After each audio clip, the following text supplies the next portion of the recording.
Bismillahirrahmanirrahim. Alhamdulillahi nahmaduhu wa nasta'inuh wa na'udzu billahi min syururi anfusina wa min sayyiati a'malina. Man yahdihillahu fala mudilla wa man yudlilhu fala hadiyalah. Asyhadu an la ilaha illallah wa asyhadu anna Muhammadan abduhu wa rasuluh. Amma ba'd. Qala Allah Ta'ala fil kitabil mubin. Ba'da a'udzu billahi minasy syaithanir rajim. Yauma tabyaddu wujuhum wa tashwaddu wujuhum. Fa ammal ladzina aswaddat wujuhuhum akafartum ba'da imanikum fazukul azaba bima kuntum takfurun. Sadaqallahul azim. Firman Allah Subhanahu wa taala di dalam suratul Al-Imran ayat yang ke-106. Suratul Al-Imran ayat 106 yang bermaksud pada hari itu, yakni pada hari kiamat, ada wajah yang putih berseri dan ada pula wajah yang hitam legam, kerana mereka dikatakan, mengapa kamu kafir setelah kamu beriman? Kerana itu rasakanlah azab disebabkan perbuatan kamu itu. Assalamualaikum warahmatullahi wabarakatuh. Yang saya muliakan teman-teman muslimin muslimah, jemaah di surau Mercu UEM kita ini. Marilah kita bersama-sama pada tengah hari 6 Rabiul Akhir 1446 Hijri ini, bersamaan dengan 9 Oktober 2024 Masihi. Marilah kita sama-sama merafakkan kesyukuran yang tidak terhingga kehadrat Allah Subhanahu wa taala. Alhamdulillah. Thumma alhamdulillah. Kerana Allah Subhanahu taala masih lagi memanjangkan usia kita sehingga hari ini. Nikmat umur dan juga nikmat sihat yang Allah bagi kepada kita, alhamdulillah. Maknanya Allah Subhanahu taala bagi lagi ruang dan peluang kepada kita untuk menyediakan bekalan-bekalan amal soleh sebelum hari pertemuan dengan Allah Subhanahu taala, sebagaimana firman Allah Subhanahu taala, "Faman kana yarju liqa'a rabbih falyamal 'amalan shalihan." Barang siapa yang berharap dengan pertemuan dengan kami, kata Allah, sediakanlah amal-amal soleh. Dan saya masa datang tadi kat bawah tadi, Saudara Azman tadi cakap dah, dia pun diuji oleh Allah SWT kan. Anak meninggal bulan 7 itu meninggal, dia kata anak dia kan. Bulan 7, 22 bulan 7 meninggal.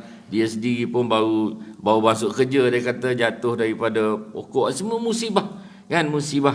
Sabar atas musibah Allah SWT uji pada kita, dinaikkan 300 darjat kita. Sabar atas ketaatan kepada Allah 600 darjat. Sabar dalam menahan diri daripada melakukan maksiat 900 darjat, paling tinggi. Kan? Baik.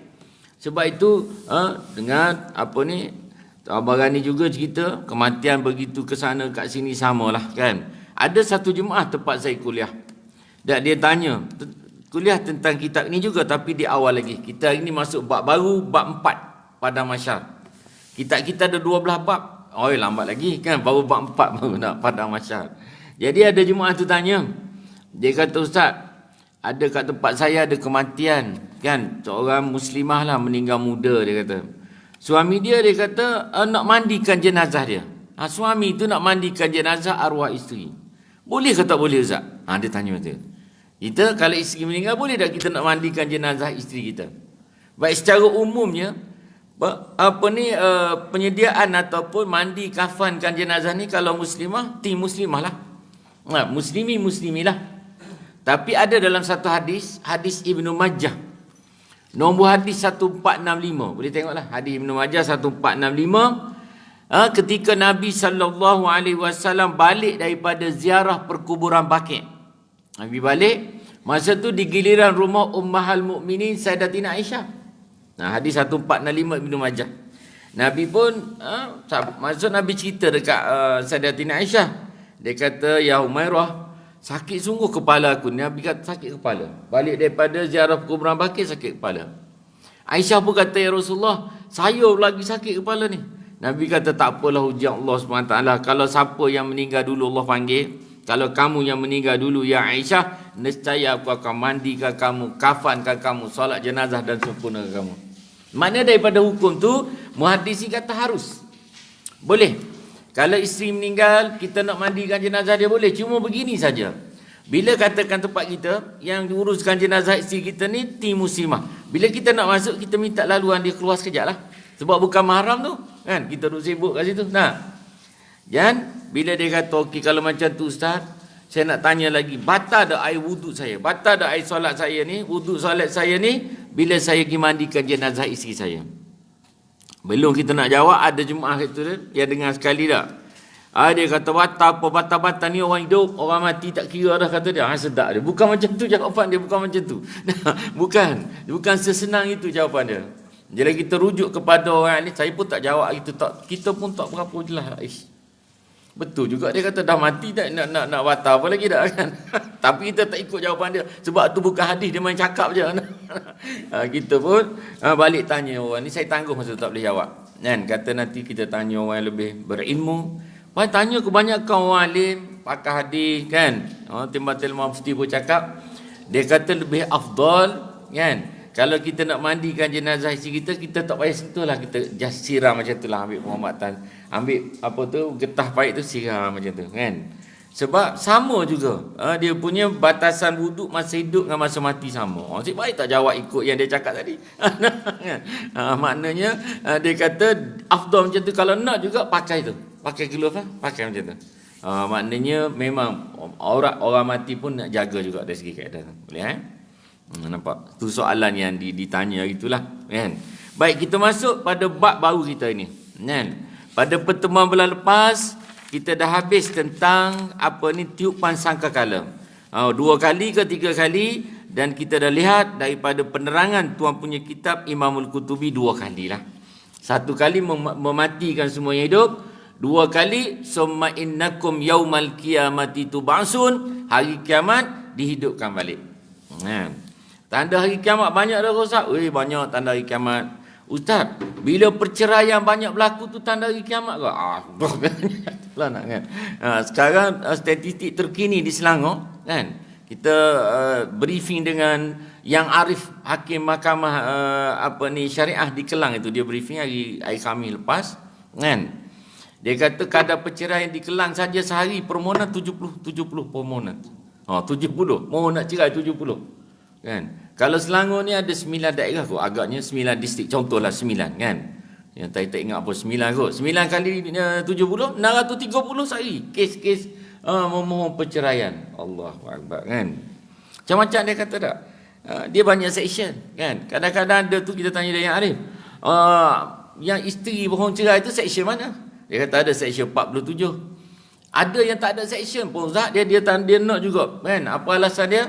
Dia kata saya nak tebus talak, saya nak bayar satu jumlah yang suami setuju. Apa sebabnya? Dia kata dah kahwin berapa tahun? 8 tahun. Sebab apa? Dia kata ni mutakhir ni suami saya tidur berdengkur kuat, tak boleh lah saya ada. Sebab berdengkur je bunga. Allahu akbar. Benda boleh bincang. Ada yang tu ada kan? Sebab tu kalau duk sebut tak ada nafkah tak bagi. Nafkah ni kena jelas bukan duit nafkah ni. Dalam kitab Munakhat sebut kalau kita boleh bagi 4 ni. Ni nak suruh ramai sikit baru kita masuk Ni ada 4 ni kan, iaitu tempat tinggal, shelter, tempat tinggal kan. Tempat tinggal tak kira lah sewa ke apa, kita bayar. Jangan rumah sewa dia bayar. Rumah sewa kita bayar. Beras, lauk apa semua kita beli seminggu sekali, bawa dia. Kita bagi duit, dia beli, kita tunggu kan. Duit kita juga. Apa budak-budak sekarang kata beras kita beli. Sedap dah budak-budak tak kan. Lepas tu yang ketiga, perubatan. Kita kerja MISC ada kad perubatan tu untuk dependent boleh. Selamat dah tu 3. Yang keempat, pakaian ni dari segi kitab Hujjatul Islam Imamul Ghazali kena bagi 2 kali setahun, 2 persalinan. Tu yang wajib 2 kali. Kan? Idul Adha sekali, Idul Fitri sekali. Okey dah tu. Tapi kita dalam bagi Idul Fitri, Idul Adha dia minta kita kata, alah pakaian Idul Fitri baru ni raya rumah mak you, rumah mak I pula ni tak ada, dia tak tengok lagi pakaian. Sudah. Dia minta. Kalau ada 4 tu kita dah bagi, kita tak bagi duit tu, dia dah kira nafkah. Nafkah. 4 perkara tu, 4 asasi tu kita jaga, nafkah. Tapi kita ada lebih nak bagi, lagi boleh, tak ada masalah. Ni dia kata tak bagi nafkah dah. Tak. Kalau kata tak bagi duit raya lagi teruk. Allahu akbar kan. Kacau sungguh tak. Baik, kita tengok bab yang berikutnya pada mahsyar, kan? Kita kena yakin bahawa dia ada hari kebangkitan. Dalam Al-Quran pun sebut dalam surah Al-Mu'minun ayat 16 tadi, dan surah Al-Mujadalah ayat 6 jelas akan dibangkitkan semua yang hidup, dikumpulkan di pada mahsyar. Tu jelas. Kena beriman, kan? Baik, dalam bab kita ni, bab yang keempat, halaman 289. Pada mahsyar. Al-Hasyar, Al-Hash, maknanya pengusiran. Al-Hash, ada surah Al-Hash, kan? Al-Hash. Kan kalau kita nak berubat orang dah, kadang-kadang kita balik daripada, kita bukan pandai berubat pun tuan ni. Kita kuliah dekat satu apartmen sana, nak bawa masuk parking kereta, tak erti kita nak parking, pelik macam tu. Orang lain pandai, kita tinggal kereta dekat jalan besar ni, kita pun jalan kaki. Balik-balik, kita pegang kitab macam tu jalan. Kebetulan ustaz ada. Ni dia kata anak kena histeria. Kita pun ada bawa air mineral ni, kan? Kita kata kita tak pandai, kita pun baca surah Al-Hash, kan? Lau anzalna hadzal qur'ana ala jabalil la ra'aitahu khashi'an mutasaddian min khasyatillah wa tilkal amsalu nadribuha lin-nasi la'allahum yatafakkarun. Baca surah Yasin 3 kita bertiup, buat pandai sikit. Sihat budak tu. Pandai sungguh ustaz tu, dia kata. Tobat kita tak lalu dah, lepas tu situ dah. Ada tu surah Al-Hash. Surah Al-Hash ni surah apa ni yang disebut antaranya surah-surah ruqyah lah, surah pengusiran. Al-Hash ni pengusiran. Al-Hash bermakna menghalau ataupun mengusir. Dan kata tuan punya kitab Imam Al-Qutubi ada 4 bentuk. 2 di dunia, 2 di akhirat. Kita ni dihalau 2 kali. Di dunia sekali, di dunia 2 kali, di akhirat 2 kali. Baik. Kata tuan punya kitab, hasyar yang pertama, pengusiran yang pertama, adapun yang di dunia sebagaimana firman Allah Subhanahu wa taala dalam surah Al-Hasyr ayat yang kedua. Baik, apa dia kata? Qala Allah taala huwallazi akhrajal ladzina kafaru min ahlil kitabi min diyarihim li awwalil hashr ما ظننتم أن يخرجوا وظنوا أنهم مانعتهم خصونهم من الله فأتاهم الله من حيث لم يحتسب وقذف في قلوبهم الرعب يخربون بيوتهم بأيديهم وأيدي المؤمنين فاعتبروا يا أولي الأبصار. Dia kata apa? Dialah yakni Allah yang mengeluarkan orang-orang kafir di antara ahli kitab daripada kampung halamannya pada saat pengusiran yang pertama. Kamu tidak menyangka bahawa mereka akan keluar, dan mereka pun yakin benteng-benteng mereka dapat mempertahankan mereka dari siksaan Allah. Maka mendatangkan siksaan pada mereka dari arah yang tidak mereka sangka-sangka.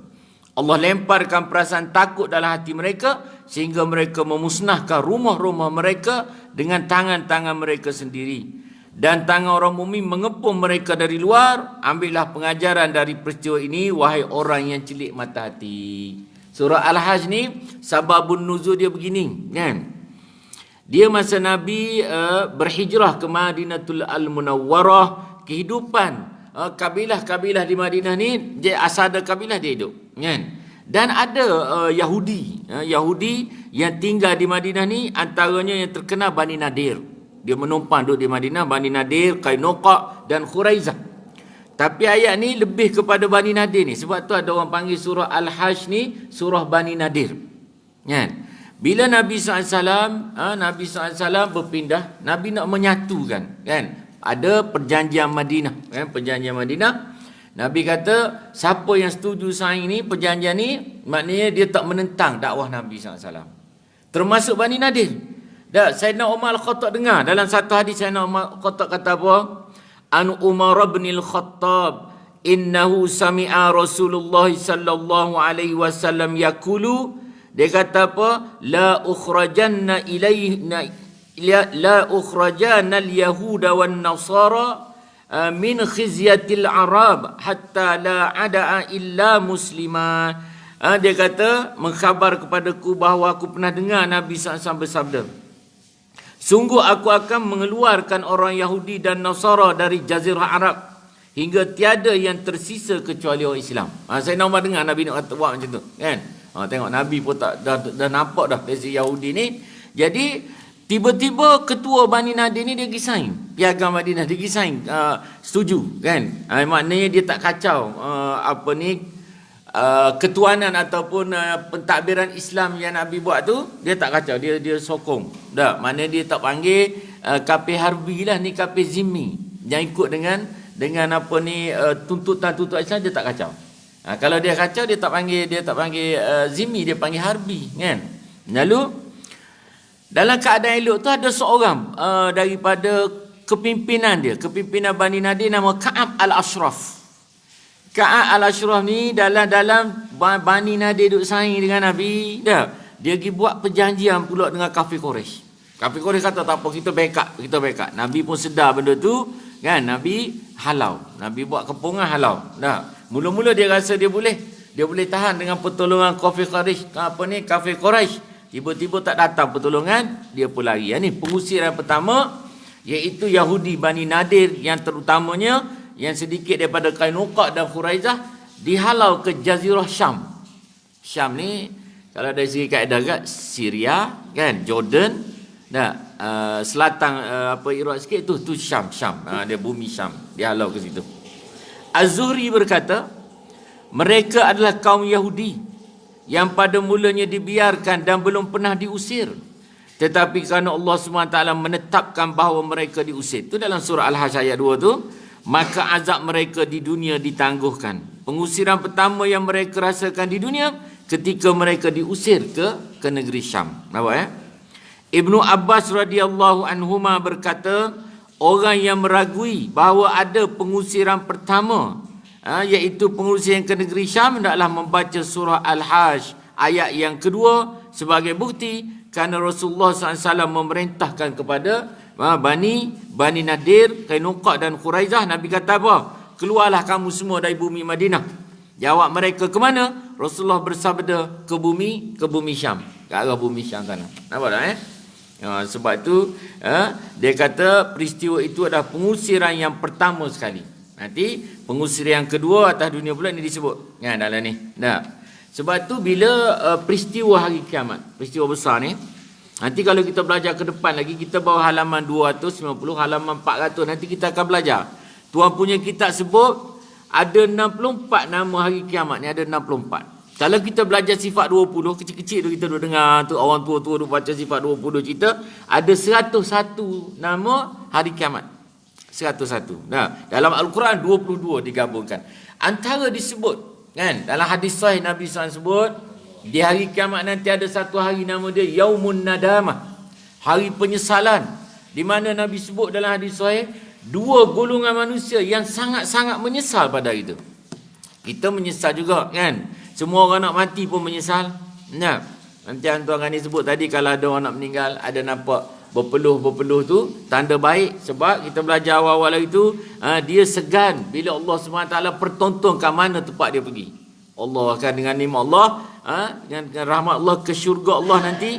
Jadi dia malu, dia punya amalan tak banyak sangat tu yang keluar peluh tu. Kan? Jadi menyesal kita kalau nak meninggal pun, bila malaikat maut yang tengok 5 kali sehari ni, hatta iza jaa ahadahumul maut qala rabbirji'un la'alli amalu salihan fima taraktu. Semua orang yang bila nak meninggal, surah Al-Mu'minun ayat 99, Allah kata, bila dia boleh cakap dengan malaikat maut, tolong minta dengan Allah tangguhkan, saya banyak tak buat lagi, terlupa buat. Di akhirat ni tak boleh balik dah, farji'na tak boleh dah, kan? Jadi dua golongan yang paling menyesal Nabi sebut hadis pertama, orang yang masa duduk atas dunia, dia ada peluang duduk dalam majlis ilmu. Ni macam kita ni, Allah pilih duduk dalam majlis ilmu, dia dah lalu dah. Macam semalam saya kuliah di sebuah bank semalam, kan? Semalam hari apa kelas? Sedap bukan? Kelas semalam dari bumi. Hari Isnin di sebuah bank. Malah sebut bank mana? Dia luah lagi, macam ni luah dia. Orang akan lalu nak pergi beli kat kafe. Ujung tu kafe. Dia pun nampak kita buat kitab. Ustaz, kitab Tanbihul Ghafilin Ustaz. Halaman berapa dah Ustaz? Kita tanya dah kan. Kata halaman berapa? Kita kena buat, kita pun tak ingat dah. Kata halaman 400 lebih dah ni. Bab apa Ustaz? Bab kelebihan masjid kan. InsyaAllah Ustaz, lepas saya pergi beli makanan ni, saya masuk ke sini. Nah, dia pergi tak masuk juga kan. Kita tanya, tadi, tu satu department saya Ustaz. Dia kata makanan tak banyak, tak, dia nak pergi keluar pula. Sama, dia duduk main lalu ke depan tu dah. Dia ada peluang nak masuk majlis ilmu, dia tak masuk. Dia menyesal. Sebab majlis ilmu, kita dah tahu dari kecil lagi ada malaikat merendahkan sayap-sayapnya mohon keampunan. Maghfirah, keampunan atas dosa kita. Nampak tak Yang kedua menyesal. Nah, sebab tu malam sekali kita kalau kan ada kadang-kadang kita kuliah pagar surau tu buka sama dengan pagar rumah dia buka macam tu. Tapi pengurusan kata Ustaz jangan sebut kuat-kuat sangat Ustaz kan. Dia dah 20 tahun duduk kat sini, boleh bilang dia datang ke surau ni. Tak kan. Tak jatuhkan lembu masa korban sebab petugas dapat 2 kilo. Contoh anak kan. Contoh anak kan. Jadi satu, yang kedua, golongan yang paling menyesal orang yang duduk atas dunia, dia amal ma'ruf, dia duduk bercerita, duduk mengajar. Ni apa cakap ni kan. Dia duduk mengajar, suruh buat benda baik dan seumpamanya, tetapi dia sendiri tak buat. Dalam surah Al-Qasas ayat 2 dan 3. Qala Allah Ta'ala ya ayyuhalladzina amanu lima taqulu ma la taf'alun kabura maktan 'indallah. Wahai orang beriman, pasal apa duk cerita benda kamu tak buat? Contoh, saya datang sini saya duk cerita kan. Kata tuan Gani, teman-teman semua, ada hadis sahih dalam kitab Nasihatul-Din, Nabi sebut afdalul salah ba'da salawatul maktubah salatul lail, solat malam. Dan Nabi sebut qaribun abdin minal rabbi, rapatnya pencipta dengan Allah iaitu ketika malam. Jadi tolonglah buat ibadat, solatlah malam. Sambung lagi kita Nabi SAW bersabda dalam satu hadis dalam kitab Nasihat Agama, di akhirat besok bila dikumpulkan manusia di padang mahsyar, ni kita belajar padang mahsyar ni, ada suara menyeru, fanada munadi ainan nas, dia kata ainan nas tatajafa junubuhum anil madaji. Mana manusia ramai-ramai ni masa duduk atas dunia dulu, dia bangun ketika orang lain tidur nyenyak untuk dia beribadah. Nabi kata summa qama, bangun tapi qalilun, sikit yang bangun tu. Dan Nabi kata udkhulul jannah bighairi hisab, dengan rahmat Allah masuk syurga tanpa hisab. Saya duduk cerita tu kan. Lalu saya cerita lagi, ada seorang tuan guru, orang tanya dia, tuan guru sepanjang hidup ni berapa kali tinggal solat malam? Dia kata sebenarnya malah cerita, tapi dah tanya, kata dia, sepanjang hidup daripada akhir balik ni seingat saya 2 kali tak solat malam. Sekarang umur tuan guru berapa? 83 tahun. Allah kata ke akhir balik 12, tolak 83 tolak 12 berapa? 61 tahun, 2 kali tinggal solat malam. Dia pun jemaah apa tanya, baiklah Ustaz, saya nak tanya ni Ustaz. Tahun ni kita kan hari ni 9 hari bulan 10. 9 bulan kata 30 hari average sebulan, 9 kali 30 270, campur ini 9 279 hari Allah bagi nikmat hidup kita. Nak tanya Ustaz tinggal solat malam berapa kali tahun ni saja? Dia tanya kita kan. Kata 279 hari berapa kali tinggal? Ustaz cakap ikhlas lah, tak ingat berapa kali tinggal. Kalau berapa kali buat ingat, maknanya Ustaz tu banyak tinggal pada buat. Itu nak tunjuk dah. Kita duduk cerita dengan orang, kita sendiri tak buat. Nampak tak? Itu takut. Sebab tu mudah-mudahan dengan kita duduk cerita sama-sama menuju kepada kebaikan. Ada ketuk tu guru kampung dulu, dia buat dulu, baru dia cerita, sebab tu masuk dalam hati kan. Kita ni cakap dah, berpuasalah 3 kali sebulan. Ustaz Rabiul Awal baru ni sempat Ustaz 3 kali. Rabiul Awal baru ni 2 kali je, satu tak sempat. Dah kan. Ni dah Rabiul Akhir ni dah. Macam tu pun tak kena, payah kita kan. Baik, dia kata apa lagi?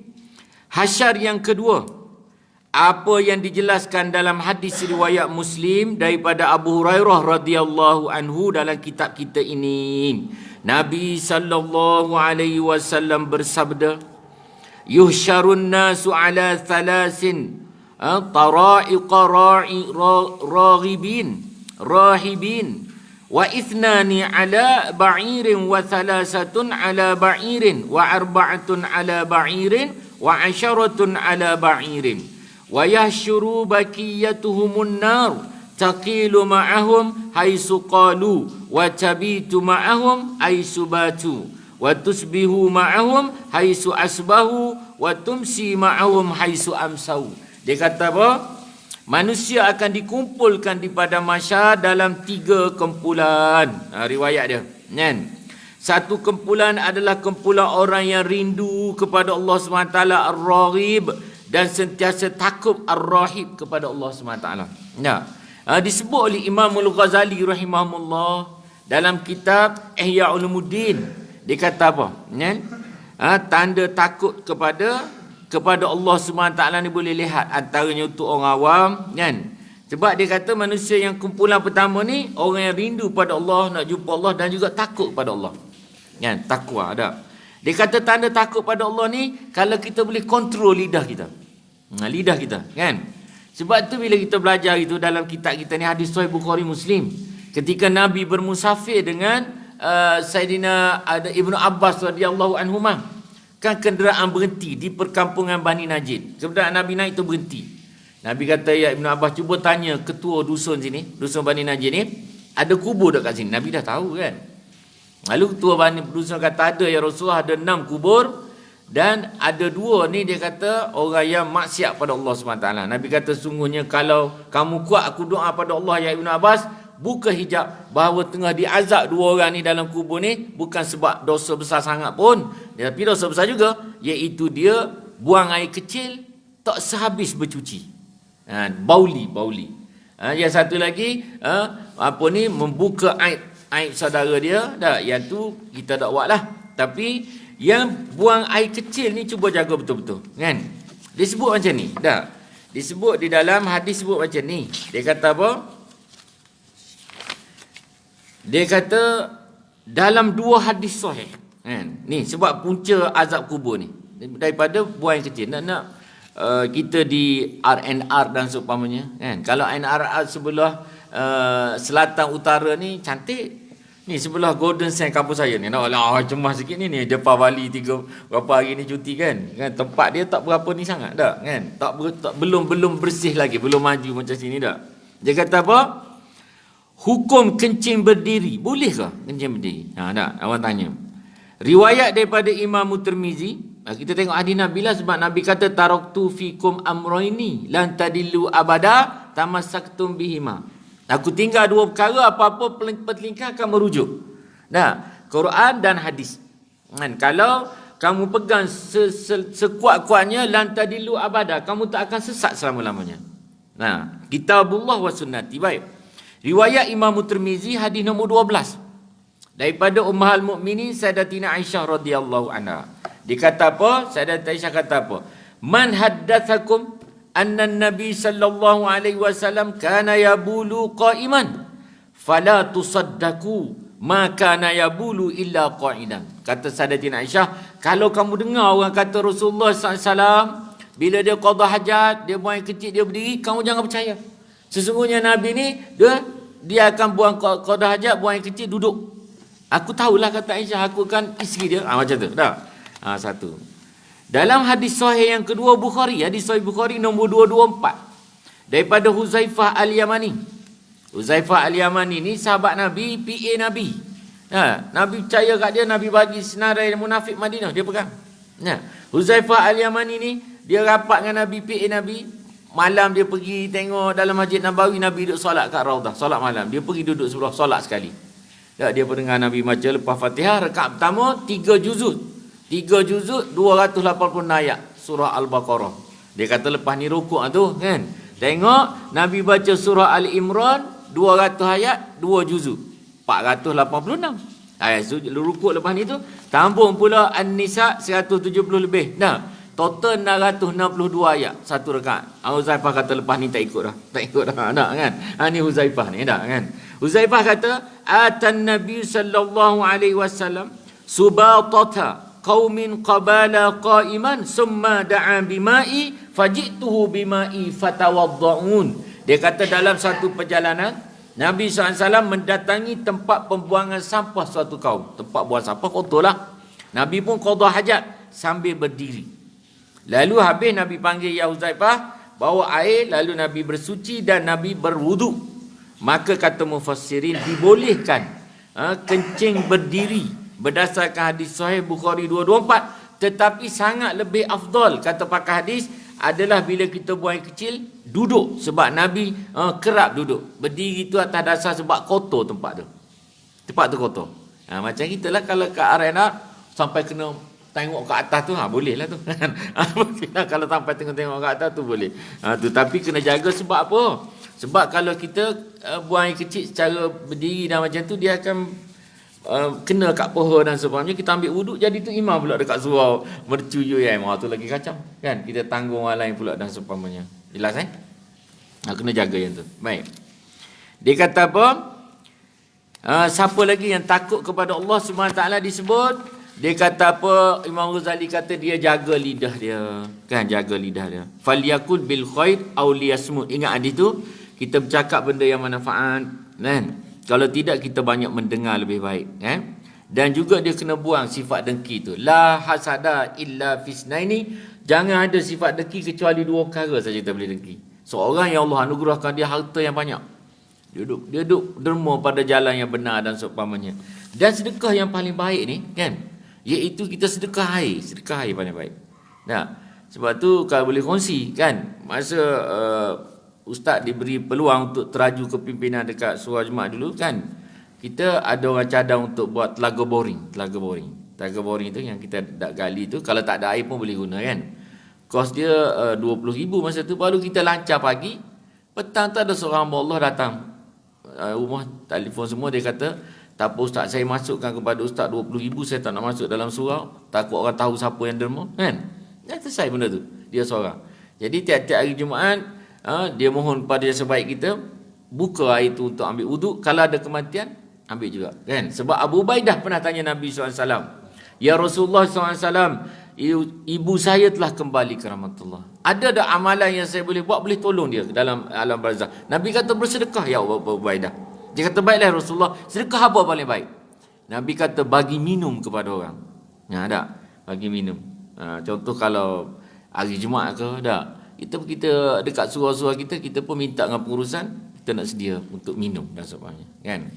Tapi jangan jadi macam dekat surau ustaz yang berbicara, kan? Ada tiap-tiap hari Ahad lepas asar, kan, ada seorang Allah ni dia suka bagi nasi lemak. Nasi lemak lepas asar tu panas nasi lemak dia. Tapi dia tak tengok jemaah asar tu ada berapa, kan? Jemaah asar selalu 4 soft, 4 kali 35, 4 kali 5 20, 02, 120, 140 lebih kurang, ataupun 100 lah lebih kurang. Dia selalu letak 25 bungkus. Menyebabkan tiap kali tu imam Assalamualaikum warahmatullahi wabarakatuh, orang pun duduk diri Astaghfirullahaladzim, duduk tengok tu, kan. Macam orang nak keluar raudah, nak berebut masuk raudah tu, kan. Ada taqabbalallahu minna minkum, orang sampai keluar. Kalau macam tu baik tak payah bagi dah. Bagi kat AJK senang, sebab dia menyusahkan orang, super salah orang, betul tak, kan. Niat dia baik, tapi dia kena tengok lah, kan. 25 nak balikkan 100. Jangan. Yang duduk kat depan 75 orang tak dapat. Kan. Kena jelas. Jadi bagi air ni bagus. Macam kalau kita kat surau kita dah, kat taman kita jumpa dengan fungsi untuk air penceramah ni. Air penceramah ni saya sponsor. Jangan pandai-pandai nak ni. Kita senyap-senyap lah, kan. Jangan duk cerita dengan orang, kalau saya tak sponsor dahaga penceramah, dah kan. Tu riak pula. Dah kita deal. Ada tempat-tempat kita kuliah, Nazir bagi tahu ataupun fungsi, dia kata ustaz ni yang derma ni kat surau ni air dia dah pakai. Yang mana? Tu dia kata yang kat tepi tu token minyak tu. Token minyak dah, kan. Ataupun dia kata tu yang kat sebelah sana. Siapa dia tu? Itu orang kuat MISC tu. Dia tahan juga dah, kan. Nampak dah, sebab kita nak ambil kelebihan. Dah. Kan kita kejutkan dengan viralnya tentang yang kita boleh ambil ibrah, kan. Allahyarham aktris Indonesia tu, kan, yang meninggal tu. Kita kecil-kecil dia berlakon Belanda yang lawa tu, kan. Banyak berlakon dalam TV hitam putih lagi dulu tu, kan. Allahyarham apa benda tu. Kan bila dia meninggal, kan dia boleh cerita tu macam tanda-tanda nak meninggal tu, dia boleh malam tu kuliah lagi nak meninggal dan semuanya. Jadi bila meninggal tahu berapa anak yatim yang dia sekolahkan. Tukang kebun dia suruh berhenti, sambung belajar, ongkosnya bapa usah khawatir, saya biaya sampai habis. Bayangkanlah, kan. Tu tak tahu, bila meninggal baru tahu hebatnya amalan seseorang tu. Bila meninggal baru kita tahu, kan. Baik, dia kata apa? Dan dia kata apa lagi? Takut, tanda takut kepada Allah Subhanahu wa taala, kita tidak melihat apa yang diharamkan oleh Allah Subhanahu wa taala. Kan? Sebab tu dia kata kalau kita tengok di kaca TV, tengok hukum kata ulama contemporary, kalau kita tengok setakat pembaca berita tu lawa dia baca berita, kita nak dengar berita saja apa berlaku banjir di utara semua, tak ada masalah, harus tengok. Tapi kalau kita tengok tu, kita tengok dia tu mendatangkan syahwat, haram. Ya. Kalau macam tu tengok Inustan bahaya juga tu. Tak kan? Tak. Tapi kalau sampai kat tempat tu, ni dulu kan. Forward pun nampak dah macam mana contoh dah kan. Kita pula minat tenis pula dah. Tenis pula bukan men tenis, woman tenis. Kacau dah kan. Tu bahaya dah. Jadi jangan melihat benda yang diharamkan. Kan? Sebab tu ada kaedah sebut kan, kalau kita pergi jumpa pakar mata, Dr. Prof. Muhaya tu kan, dia Allah bagi kelebihan kat dia. Kalau dia tengok mata kita, dia kata, ni banyak tengok benda kuning ni. Dia boleh kata macam tu tak kan? Saya sebelum operate tu pergi test dengan dia dulu tengok. Nasib baik dia tak sebut macam tu. Kalau dia sebut macam tu malu kita tak kan? Dia kata, ni ustaz kena ni kan. Dia tak tahu pun kita ustaz ni. Masa tu kita pergi tu, pergi macam biasa kan. Kalau dia kata, ni mata ni suka tengok benda tak elok, malu kita. Tak kan? Pakar tak pergi dah sampai bila-bila. Tak kan? Baik, dia kata apa lagi? Dia kata, dan perut kena pastikan yang masuk dalam perut tu benda yang halal dan tayyiban. Kena masuk benda yang halal saja, kan? Dan dia kata apa? Satu kumpulan lagi adalah kumpulan orang yang berangkat dengan menunggang satu unta berdua di akhirat besok. Satu unta bertiga, satu unta untuk berempat, satu unta 10 orang. Dan bakinya dihimpun di dalam api, di mana api itu akan sentiasa bersama mereka. Satu kumpulan yang rindu dan takut pada Allah SWT di mahsyar. Satu kumpulan yang boleh naik unta menuju pada Allah SWT berdua, bertiga, berempat. Dan yang orang kata di akhirat ni korban ikhlas kita boleh jadi tunggangan, kan? Boleh jadi tunggangan di akhirat besok-esok. Dan yang selebihnya dia dihimpun bersama api, di mana api itu akan sentiasa bersama mereka, baik waktu siang maupun waktu malam, waktu pagi maupun waktu petang. Hadis sahih riwayat Imamul Bukhari. Ibnu Al-Qatadah berkata, tadi yang dikata pasal lidah tadi, dia kata orang yang suka buka aib seseorang, dia sebut ni, kena jaga betul-betul kan. Dalam surah Al-Baqarah ayat 83 sebahagian, qala Allah Ta'ala wa qulu lin-nasi husna, berbicaralah sesama manusia dengan perkataan yang baik-baik. Bicara kita tu dengan baik, kan? Kita tengok macam mana yang terbaik kita bicara. Dan Abu Qatadah berkata, Nabi SAW bersabda, man qa'ada ala firashim mughibatin, dia kata apa? Qayyadallahu lahu yaumal qiyamah syu'bana, orang yang membuka aib pasangan dia, Allah SWT akan mengikat dia dengan ular besar pada hari kiamat nanti. Sebab tu duk buka aib tak boleh kan. Selesai lah, tak payah buka aib dah kan. Selesai. Bila kita selesai kita cerita lagi tu tak bagus. Tak bagus kan. Itulah dalam kes-kes ni memang selalu kita selalu hadapilah benda-benda macam ni kan, selalu. Masa baik okeylah, masa tak baik semua keluar dah. Qatadah berkata pengusiran kedua adalah api yang menghalau mereka dari timur dan barat. Mereka tinggal tempat di mana sahaja mereka sukai, api itu akan ada. Api itu berhenti di mana mereka berhenti, sedangkan siapa yang lambat akan dibakarnya. Ada pengusiran yang kedua atas dunia. Abu Qatadah kata selain dari pengusiran Bani Nadir, Qainuqa dan Quraizah yang disebut dalam surah Al-Hasadi, pengusiran kedua bila keluar api nanti, api yang menghalau manusia dari timur ke barat. Itu antara tanda-tanda akhir zaman lah. Al-Qadi Ibnu Iyad berkata, Al-Qadi Ibnu Iyad ni Qadi Mekah lah, dan tahun 100 Hijri. Ni baru betul Qadi. Qadi ni orang yang bila tanya hukum dia boleh jawab. Kita tiba-tiba akad nikah baru ni, akad nikah masuk dalam dewan, pukul 8 lebih orang Kuala Lumpur kahwin masuk kan. Lepas kuliah subuh laju kita pergi, dah ready semua, bagus dia, pancur tepat. Kita masuk tu, pengacara kata ketibaan yang berbahagia Tuan Qadi. Aduh, tu tak betul. Tuan Qadi ni bila tanya hukum boleh jawab juru nikah. Ni Qadi ni, Qadi Ibnu Iyad berkata pengusiran ini berlaku di dunia sebelum kiamat. dan sebagai tanda terakhir daripada tanda-tanda akan berlakunya kiamat. Daripada tanda-tanda akan berlakunya kiamat. Sebagaimana dinyatakan dalam riwayat Imam Muslim mengenai tanda-tanda berlakunya hari kiamat, tanda-tanda besar lah, tanda-tanda kecil dah banyak dah. Kan? Dalam hadis Muslim dinyatakan bahawa sebagai tanda terakhir berlakunya hari kiamat adalah keluarnya api dari dalam batu besar dan semua manusia lari untuk mengelak daripada api itu. Api itu keluar daripada mana? Ada kata sebut keluar daripada Yaman. Dah ada kata kan? Kena tengok kitab akhir zaman lah. Dalam riwayat lain dijelaskan bahawa manusia dipaksa pergi ke tempat mereka dihalau. Kan? Dan antara tanda akhir zaman tu tengoklah sekarang Israel pun dah masuk apa dah, Lebanon semua kan. Kan dia bendera dia tu ada 6 yang dia nak tu apa? Palestin, Lebanon, Jordan, Syria, Selatan Iraq, apa satu lagi? Kan? Mesir. Semua tu bawah dia tu. Dia dapat daripada the greatest Israel, kan? Tu yang dia nak tu, kan? Baik. Ada juga yang menyatakan bahawa api ini muncul daripada dasar Aden, kan? Neraka Aden. Di dalam riwayat lain dikatakan api itu akan membawa manusia pada tempat mereka dihalau. Beberapa hadis tersebut dia kata menunjukkan bahawa semua tanda berlaku sebelum hari kiamat. Mengikut kata-kata dalam hadis, api itu akan bermalam di mana sahaja mereka bermalam. Api itu akan berhenti pada siang di mana sahaja mereka berhenti siang.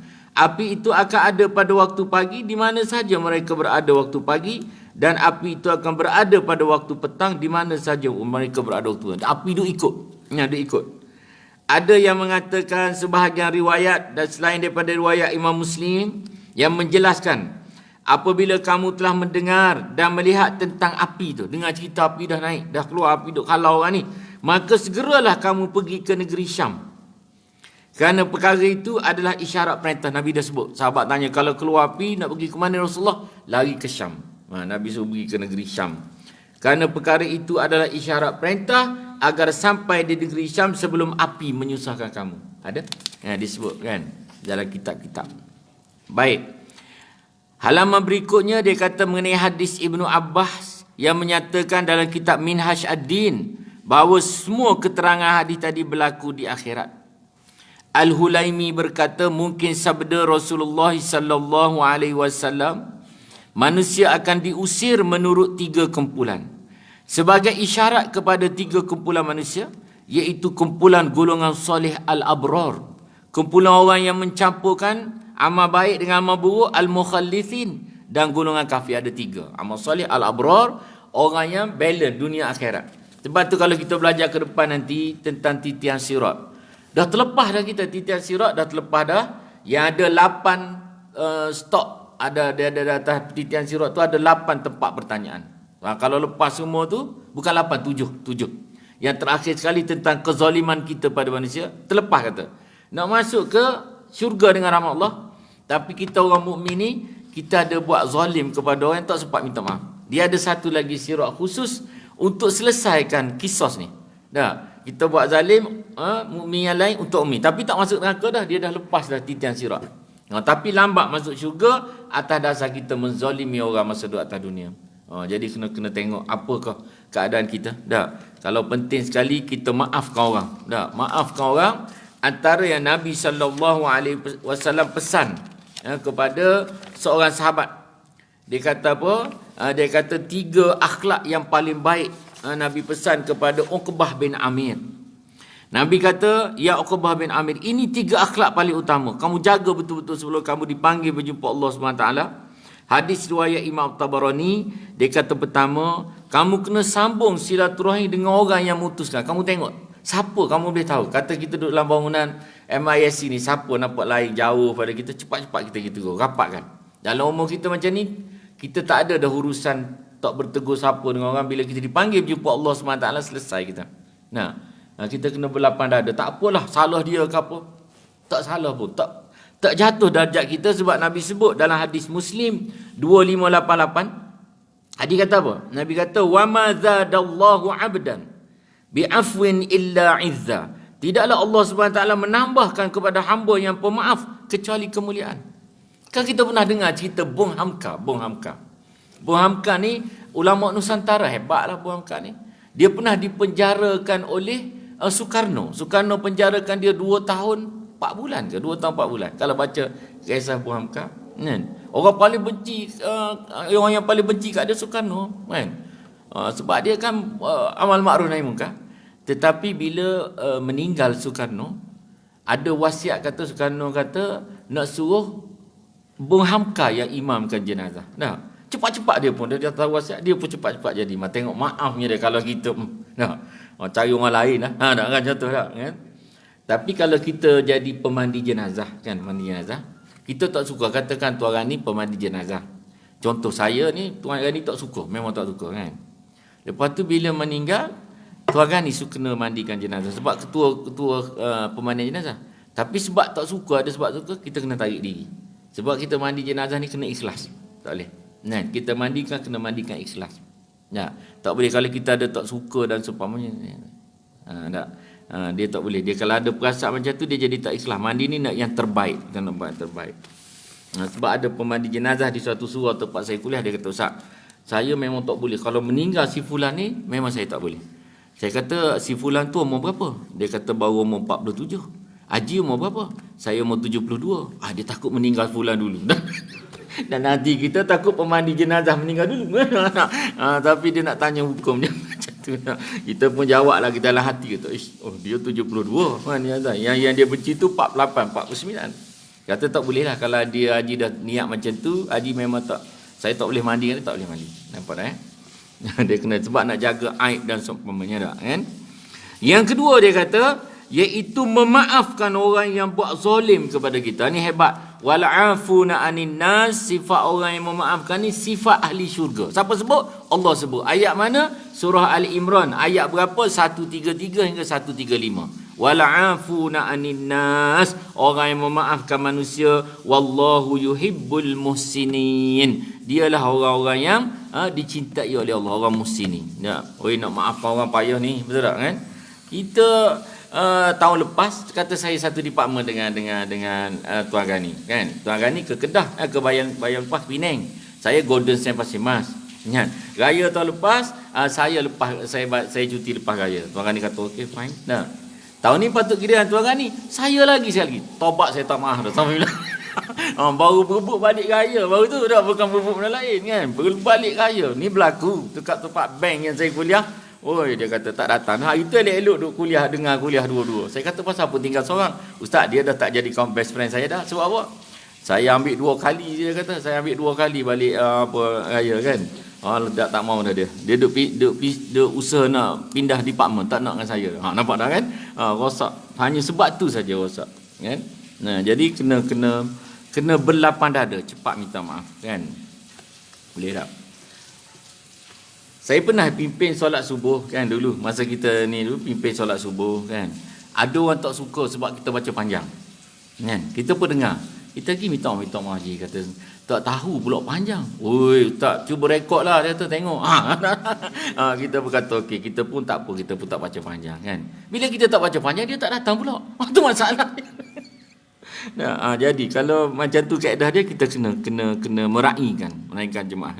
Macam kata hari Jumaat, esok lusa hari Jumaat, kita tu imam kat surau kita, subuh dia pukul 5.54 sah. 5.52. Subuh 5.52. Iqamah 10 minit, 6 2 minit, 6 4 minit. Kita pun baca As-Sajadah 30 ayat. Kita pun buat hal baca Al-Insan pun 30 ayat juga, 60 ayat. Habis-habis Assalamualaikum warahmatullahi. Assalamualaikum, tengok 6.40. Dia pun Assalamualaikum warahmatullahi. Dia pun cakap dengan pengurusi, lain kali jangan Ustaz Zainal jadi imam jemaah bagi orang lain, panjang kata dia. Tu kita kena raih. Tak boleh, kan, kena raih. Sebab dia menyebabkan lari jemaah tu. Nampak tak? Baik, dia kata apa? Hulaimi berkata, golongan al-abrar ialah orang yang merindui berjumpa dengan Allah Subhanahu wa taala kerana akan memperoleh apa yang dijanjikan untuk mereka daripada pahala amalnya, ar-raghibur, kan. Ini golongan al-abrar, orang yang rapat, kan. Al-abrar dengan Allah Subhanahu wa taala. Mereka juga dinyatakan ar-rahibun, orang yang penuh harap dan cemas kepada Allah Subhanahu wa taala. Golongan al-abrar adalah orang yang duduk atas dunia sentiasa melakukan perbuatan mulia. seperti jelaskan dalam bab tadi. Antara orang yang buat perbuatan mulia ni, yang pertama, dia boleh bersedekah ketika keadaan, kalau dia sedekah tu boleh menyebabkan dia rasa Allah kan. Dia pun memerlukan sangat. Macam mana buat contoh? Contoh okey, bawa contoh ustaz sendiri kan. Pernah ustaz dijemput untuk kuliah dulu 30 31 kita tak ada tetap sebab kita nak pergi ke mana-mana kan. Sekarang dah jadi tetap dah, tak boleh pergi dah. Ambil tetap biarlah kan. Dia pernah pergi 31 bulan dulu kan. Pergi kuliah dekat suatu apartmen. Kita pun kuliah, lepas kuliah dia orang pun minta tolong pengumuman. Usaha dia kata, ustaz, malam ni minta tolong ustaz pimpin solat hajat sebab tu imam kita ni umur 63 tahun. Kali pertama dia pergi umrah tahun ni. Kali pertama 63 tahun. Itu pada sumbangan orang tolong semua kan. Kita pun solat hajat. Habis solat hajat, dia usaha bercakap lagi. Terima kasih banyak-banyak. Dia kata kalau ada siapa yang nak menyumbangkan untuk dia punya belanja lagi baik. Kita pula beg duit tertinggal dalam dashboard kereta tadi kan. Lepas tu orang tu pun datang bagi, bendahari pun bagi sampul. Kat mana bagi sampul. Dia kata, ustaz kami suruh kecil je ustaz, RM170 lah boleh bagi. Kata okey. Kalau kita kuat tadi, hebat kita, boleh derma dalam keadaan ni, kita pun bagi 170 direct kat dia. Ya, kita buat, ustaz masuk, tak cakap orang lain, ustaz. Kita pun tengok 70, buat keluar 100, bagi sampul 70 kat dia. Nampak tak kan? Macam tu tak kuat. Derma bagus juga, tapi sepatut dapat tu, bagi kat dia. Sebab sekali tu je, nampak tak kan? Kita kalau bagi balik rumah, bawa kereta bertukar jalan kan. Macam kuliah free je mana. Itu bahaya tu kan. Dia jadi macam tu dah. Maknanya duniawi tu kuat lagi. Nampak kan? Nak tunjuk tu macam tu kaedah dia. Ataupun orang yang menyelesaikan permasalahan orang masa duduk atas dia, memudahkan kesulitan orang. Dia juga, dia kata dimudahkan dia melintasi titian sirat ketika banyak kaki-kaki tergelincir di atas titian sirat kan. Baik, dah pukul 1.50 dah kan. Dah kena berhentilah 1.50. Kita sambung lagi. Bab apa ni, pada macam ni kita nak tengok diusir oleh api berlaku di dunia. Dan hasyar ketiga dan keempat. Dan kita nak tengok kebangkitan menuju kepada mahsyar tu bagaimana bentuk kita nanti. Ragam kita ketika dikumpulkan. Bangkit daripada kubur, bagaimana menuju ke yaumul mahsyar tu, keadaan seorang-seorang tu bergantung pada amal dia. Kita akan tengok pada pertemuan akan datang insya-Allah. Mudah-mudahan Allah memberkati pertemuan kita ni dan jadikan persaksian dan amal soleh kita di hadapan Allah SWT. Sekadar itu saja, saya mohon maaf jika ada kesilapan tutur bicara. Saya rujuk kepada kitab kita ni, ayat Quran dan hadis-hadis sahih. Wabillahi taufiq wal hidayah. Wassalamualaikum warahmatullahi wabarakatuh. أعوذ بالله من الشيطان الرجيم بسم الله الرحمن الرحيم اللهم افتح علينا فتوح العارفين وارزقنا فهم النبيين اللهم اجعل جمعنا هذا جمع المرحومة وتفرقنا من بعده تفرقا معصوما دعواهم فيها سبحانك اللهم وتحيتهم فيها سلام وآخر دعواهم أن الحمد لله رب العالمين تقبل الله منكم